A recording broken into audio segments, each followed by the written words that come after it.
Ginsuwestyon naman ni House Private Prosecutor Attorney Lorna Capunan nga ang mga dokumento lamang ang ginmarkahan sa depensa ang gamiton agud masolusyonan ang isyu sa authenticity sa mga ebidensya sa impeachment trial ni Vice President Sara Duterte. Ini matapos na ginpamatukan sa depensa ang pag-usisa sa 845 ka ma-acknowledgement resita sa guwa sang korte ka nagpamalibad nga i-acknowledge ang ila authenticity. Suno kay Capunan paagi sa sini malikawan ang sulit nga pagkumpara sa mga dokumento. Yari bala pamatian tanayin kabahin sang payag ni House Private Prosecutor Attorney Lorna Capunan.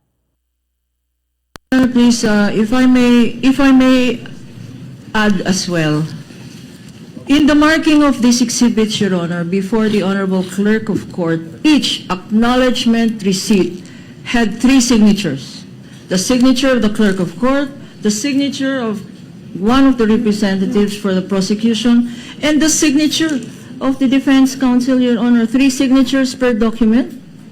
And now they still want, they had signed each of these acknowledgement receipts, Your Honor. That's number 1. Number 2, Your Honor, perhaps to restore a level of trust on the side of the defense, maybe we can even use their own documents. If they do not trust the prosecution's documents, or photocopies of the prosecution's documents, then we will use their documents, Your Honor, because we are certain that their documents is the same as our documents. Let's use the defense documents, Your Honor. Then, they will not say, we do not trust these documents because it is their own defense documents. Maybe that will solve the problem of this court. We will use your documents, counsel. Will you still question using your own documents? Will you still question the authenticity of your own documents? Of course not, Your Honor. Okay. Of Then course not, maybe that is counsel. a possible solution, Your Honor.